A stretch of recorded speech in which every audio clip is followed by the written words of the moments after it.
קהילת ביתא ישראל לא הכירה את חג הפורים כפי שנהוג לחוגו בעולם היהודי, אבל היא חגיגה אותו בדרכה שלה.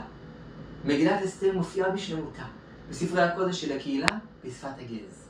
יהודי אתיופיה צמו במשך 3 ימים, צום אסתר.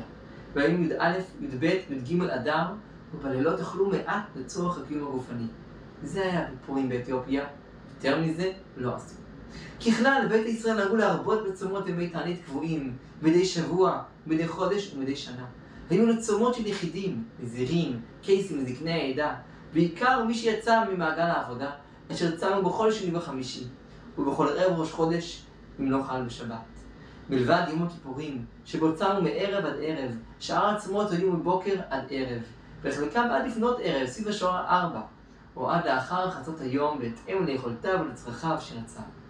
מדוע לא נהגו שמחה ומשתה בפורים באתיופיה? הרי סוף סוף הדברים כתובים במגילה. האם בכלל נהגו לקרוא את המגילה בפומבי באתיופיה? בשאלות אלו נעמיק בדיון שלפנינו.